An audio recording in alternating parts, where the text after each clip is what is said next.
मैं हेमराज सोनी। पिछले जो पार्ट था वैदिक मैथ्स का, मैंने आपको पार्ट फर्स्ट और पार्ट सेकंड की वीडियो इस यूट्यूब पे अपलोड की थी। उम्मीद है देखी होगी आपने। उसमें मैंने आपको जोड़, बाकी, गुणा और भाग ये सिखाया था। उसी क्रम को आगे लेते हुए according to board syllabus RBSE Hindi और इंग्लिश मीडियम, मैं आपको आज बताने जा रहा हूँ इसके अंदर वर्ग और घन कैसे निकाला जाता है। वर्ग और घन जो है आपको सूत्र निखिलम द्वारा निकालने पड़ेंगे और यही आपके आरबीएसई बोर्ड के अंदर सिलेबस के अंदर है, जो पिछले साल चेंज हुआ है। नया संस्करण जो आया है उसी के अकॉर्डिंग अपन पढ़ेंगे। तो वर्ग निकालना जो है उसका फॉर्मूला बनाना सिखा रहा हूँ मैं आपको, क्योंकि अगर डायरेक्ट फॉर्मूला मैंने बता दिया तो शायद हो सकता है आपको समझने में थोड़ी कठिनाई हो। और मेरा तो हमेशा बिलीव यही रहता है कि मैथ्स है आप समझो, फॉर्मूले हो चाहे कुछ भी हो, उसको एक बार आप समझ लो, उसके बाद आप उसको याद कर लो। और याद करने का अच्छा तरीका ये है कि कम से कम 20 या 30 बार इसका लिखकर रिवीजन करो। ये सबसे बेस्ट वे है आपको समझने का। जैसे मैं बता रहा हूँ आपको, इसमें देखिए 102 को 103 से गुणा करना है। थोड़ा ध्यान से देखना, निखिलम समझा रहा हूँ मैं आपको और वर्ग वाला फॉर्मूला बता रहा हूँ। 102 को 103 से गुणा करना है, आ रहा है समझ में? तो आपको बताया था आधा 100 हो जाएगा, 102 103, विचलन प्लस के 2 प्लस का 3। अब यहाँ पे ये करोगे 102 लोगे, उसके आगे लगाना पड़ेगा +3 ऑब्लिक इधर 2 को 3 से गुणा करना है।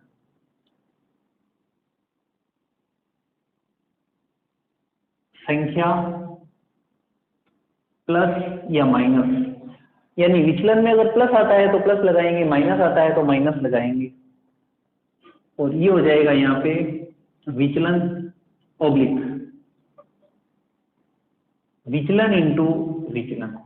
ये विचलन फर्स्ट है, ये विचलन सेकंड है। अगर दोनों संख्याएं सेम होती, मान लिया जैसे 103 है, या 103 नहीं होके 102 होता, तो फिर यहाँ आपके 2 आ जाता, यहाँ आपके 102 + 2 हो जाता, और यहाँ पे आ जाता 2 × 2, यानी विचलन इंटू विचलन।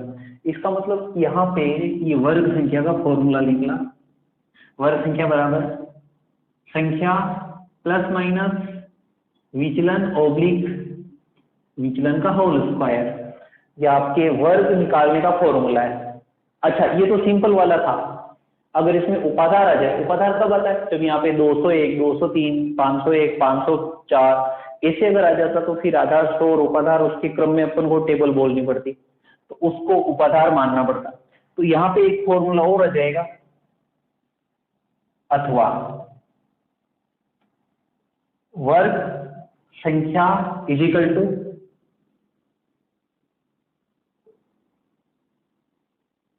उपाधार अंक ब्रैकेट संख्या प्लस माइनस विचलन ऑब्लिक विचलन का होल स्क्वायर। अगर उपाधार आ जाए तो फिर ये वाला फॉर्मूला लगाना है। अब आपको मैं एग्जांपल के आधार पे समझाता हूँ, एक आधा एग्जांपल लेके समझाता हूँ कि कैसे क्या ये सोल्व होगा। जैसे कोई सी भी एक संख्या लिख दी मैंने, फॉर एग्जांपल 97 को 97 से मल्टीप्लाई करना है। दोनों सेम है तो वर्ग ऐसे ही निकलेगा, वर्ग यानी 97 का होल स्क्वायर। एग्जाम में क्वेश्चन आएगा कि इसका 97 का वर्ग निकालिए, 97 का वर्ग ज्ञात कीजिए। वर्ग यानी 97 का होल स्क्वायर। अब आपको क्या करना है, डायरेक्ट यहाँ फॉर्मूला लगाओगे, वर्ग संख्या इजिकल टू संख्या प्लस माइनस विचलन ऑब्लिक विचलन का होल स्क्वायर। बेस आपके 100 रह जाएगा, आधार 100 हो जाएगा, तो विचलन हो जाएगा आपके -3, 97 -3 हो जाएगा। अब इस फॉर्मूले के अकॉर्डिंग ये वैल्यू रख दो, आपके आंसर आ जाएगा। जैसे संख्या हो रही है 97, अब प्लस लगावे या माइनस लगावे, ये आपके विचलन इस पे डिसाइड करेगा। यहाँ माइनस है तो माइनस लगा देंगे, विचलन 3 oblique -3 whole square. 97 -3 94 -3 whole square, it means -3 को -3 से मल्टीप्लाई करेंगे तो माइनस माइनस प्लस 3 9, -3 का होल स्क्वायर 9, -2 का होल स्क्वायर 4, प्लस का 4, -5 का होल स्क्वायर यानी -5 इंटू -5 प्लस के 25। बहुत सारे बच्चे ऐसे बोलते हैं, जैसे मैं कहता हूँ -5 का होल स्क्वायर निकालो, तो बच्चा क्या करता है, सिंबल का ध्यान नहीं रखता है, 25 माइनस का 25 बोल जाता है। हमेशा ध्यान रखना, किसी भी संख्या को अपन गुणा करते हैं तो पहले उसके चिन्हों को गुणा किया जाता है। ये प्रॉपर रूल्स है। जब आप संख्या को गुणा कर रहे हैं तो उनको पहले आप चिन्ह को गुणा करेंगे। ये हमेशा ध्यान रखना, बिना चिन्हों को गुणा किए संख्याओं को गुणा नहीं किया जाता। इस बात का हमेशा ध्यान रखना आप। यही छोटी छोटी गलतियां मैथ्स में होती है और क्वेश्चन पूरा गलत हो जाता है। देखिए, थोड़ा ध्यान से देखना। अब आपको मैंने बताया था आधार में 2 0 आ रहा है, तो यहाँ एक बात याद करवाई थी, याद करो, इसके आगे 0 लगाना पड़ेगा, 2 अंक होना जरूरी है। अब इनको मिलाएंगे, 9 4 0 9, इसके आगे ऐसे आंसर लिख देना। और नेक्स्ट क्वेश्चन जब स्टार्ट करेंगे, जैसे बोर्ड एग्जाम में बैठे हो और आपके पास नोटबुक है, तो नेक्स्ट क्वेश्चन जो सोल्व करेंगे तो एक लाइन छोड़ के आप फिर क्वेश्चन जो है अगले क्वेश्चन की हेडिंग यहाँ डालेंगे। जैसे ये क्वेश्चन नंबर फर्स्ट है तो ये क्वेश्चन नंबर सेकंड, एक लाइन छोड़ देगा। बहुत सारे टीचर्स बोलते हैं कि 3 या 4 लाइनें छोड़ दो, उसके बाद फिर नेक्स्ट हेडिंग डालो। वो बोला जाता है एसएस में, क्योंकि वो वहां पे इतिहास भी आता है, ज्योग्राफी आती है। इसका जो क्वेश्चन है उसको सोल्व करोगे तो आपको सॉल्यूशन, ये नहीं बोल सकते कि ये क्वेश्चन यहाँ पूरा खत्म हो गया है। जैसे हिस्ट्री लिखनी है, हिस्ट्री में हो सकता है कुछ बातें और आपको याद आ रही हो और फिर अचानक याद आया यार ये तो लिखना भूल ही गए, तो फिर उसमें क्या है कि 3-4 लाइनें छोड़ देते हैं। टीचर्स बोलते हैं कि भाई 3-4 लाइनें छोड़ो, तो वहां तक ठीक है कि भाई अगर कुछ और याद आ जाए तो ठीक है साहब, 3-4 लाइनें छुटी हुई है तो लिख ली। पर मैथमेटिक्स में ऐसा नहीं होता है। मैथमेटिक्स में फुल स्टॉप लगता है। फुल स्टॉप यानी आंसर आ गए, उसके बाद कुछ भी नहीं। तो आप मैथमेटिक्स वाले पेपर में जब भी आप पेपर सोल्व करो, आपको आंसर मिल गया है, एक लाइन छोड़िए और नेक्स्ट लाइन से शुरू कीजिए, क्योंकि मैथ्स का पेपर जहां तक मेरा मानना है काफी लेंदी आता है। लेंदी यानी काफी बड़ा पेपर आता है और आपको इधर से उधर देखने का भी टाइम नहीं मिलेगा। 3 घंटे हैं, इसका मतलब 3 घंटे में आपको सोल्व करना ही पड़ेगा। तो किसी क्वेश्चन में उलझे नहीं, अगर उलझन वाला क्वेश्चन आ जाता है तो उसको आप छोड़ दीजिए, नेक्स्ट कीजिए नेक्स्ट कीजिए नेक्स्ट कीजिए जो आपको अच्छा है। उसके बाद उलझन वाले हैं तो फिर आप लास्ट के अंदर जो टाइम रहता है उसके अंदर आप देखिए कि भाई ये पेपर है, क्योंकि बहुत सारे स्टूडेंट्स के पेपर छूट जाता है इस वजह से। तो ये आपके वर्ग निकालना हुआ, ये सिंपल वर्ग निकालना हुआ। अगर आपके उपाधार आ गए तो यहाँ पे उपाधार मान लेना है और ब्रैकेट में उपाधार और आ जाएगा, और उपाधार आके फिर अपने को इसको इससे मल्टीप्लाई करना पड़ेगा। जैसा कि मैंने आपको शुद्ध निकलम में जो गुणा करने वाली विधि बताई थी, उसी विधि के अनुरूप ये होगा। ये आपके वर्ग निकालना है।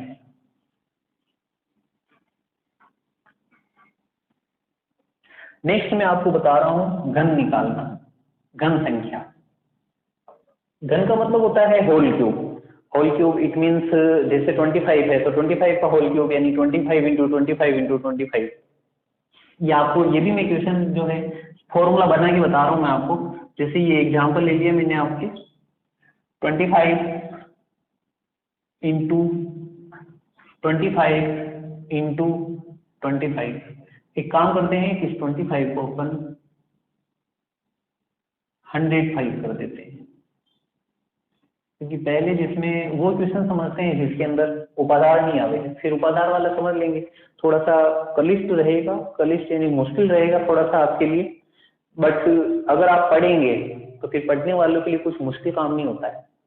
प्रैक्टिस भी प्रैक्टिस, प्रैक्टिस करो और परफेक्ट बनो। इसमें आधार हो जाएगा 100। आप इसको 3 बार लिखेंगे, एक लाइन छोड़ के फिर लिखना है। विचलन देखेंगे, 105 में से 100 घटा दिया, प्लस का 5 प्लस के 5 प्लस के 5। अब आपको ये करना है, इसको लेना है, उसके आगे इन दोनों को लिखना है। ऑब्लिक। अब आपका काम ये रहेगा, ये संख्या लिख दी, विचलन लिख दिया।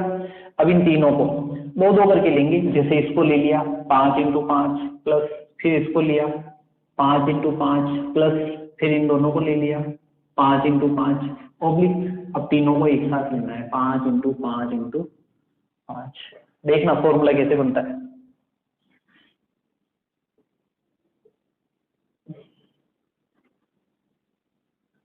संख्या या प्लस आ रहा है, विचलन में माइनस भी हो सकता है, तो प्लस और माइनस दोनों लगा दो।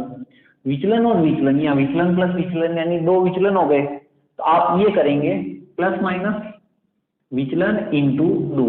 इस 2 को आगे नहीं लिखना है, क्योंकि विचलन के यहाँ पे ये जो सिंबल है ये आएगा, तो इसको पहले लिख देना आप ऑब्लिक।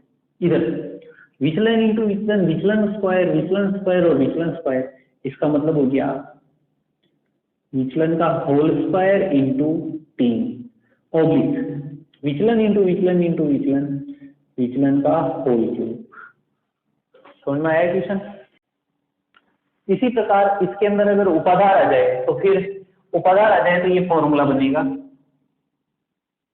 उपाधार का होल स्क्वायर ब्रैकेट संख्या प्लस माइनस विचलन इंटू 2 ऑब्लिक उपाधार स्क्वायर, यहाँ आ जाएगा उपाधार इंटू विचलन का होल स्क्वायर इंटू 3 ऑब्लिक, इधर आ जाएगा विचलन का होल। घन निकालना, किसी भी संख्या का घन निकालना, इसके दो फॉर्मूले बनते हैं वैदिक गणित के अंदर, और ये घन निकालने का जो मेथड है इसको बोलते हैं निखिलम मेथड, सूत्र निखिलम द्वारा घन निकालना। जैसे ये उपाधार आ गया, ये अच्छी तरह से देख लेना आप। अगर समझ में नहीं आए तो फिर वीडियो को रिवाइंड करना है, फिर सोल्व करना है।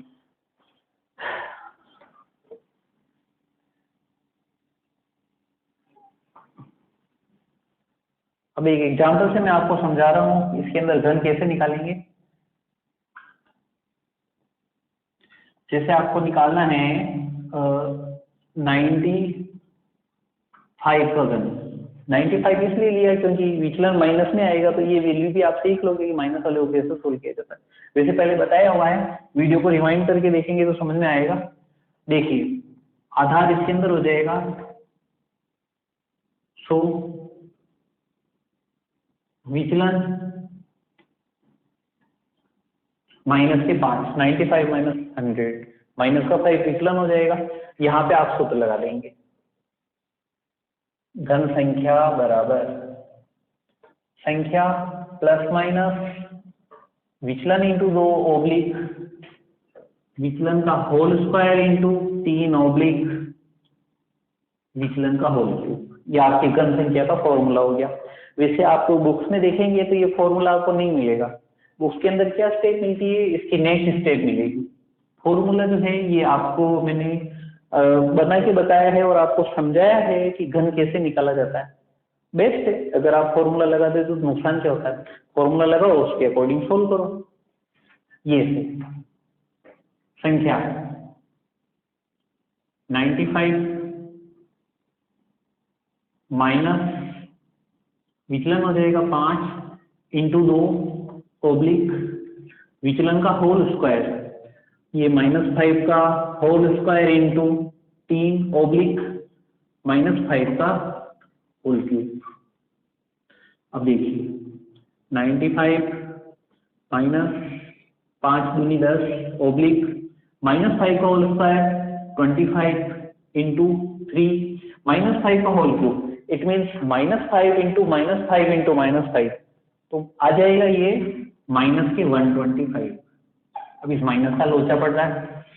95 माइनस 10 85 ऑब्लिक 75 माइनस का 125। अब मैंने आपको एक बात बताई थी यहाँ पे कि यहाँ माइनस आ रहा है, तो एक बात बताई थी, पहले वाले वीडियो देखना आप, भाग सेकंड देखना, इसका पार्ट सेकंड मल्टीप्लाई किया था, तो मैंने बताया था आपको अगर यह माइनस आ जाए तो पहाड़ा बोलना है, टेबल बोलनी है, किसकी, बेस की। यानी माइनस आते ही पहाड़ा बोलोगे आधार का। आधार 100 है, मैं 100 का पहाड़ा बोल रहा हूँ। देखिए 100 एकम 100, 100 में से 125 तो वापस माइनस आ जाएगा, नहीं लेना है। 100 दूनी 200, 2 बार जाएगा। आपको ये करना है 85/75 माइनस का 2 ऑब्लिक 200 माइनस 125 85/73/75 इसमें से इसको माइनस करेंगे 75। अब एक और बात ध्यान रखनी है, आधार में 2 जीरो है यहाँ और यहाँ 2 डिजिट होनी चाहिए, 2 अंक होने चाहिए। 2 अंक यहाँ पे भी है, यहाँ पे भी है, मिला लो 857375 आंसर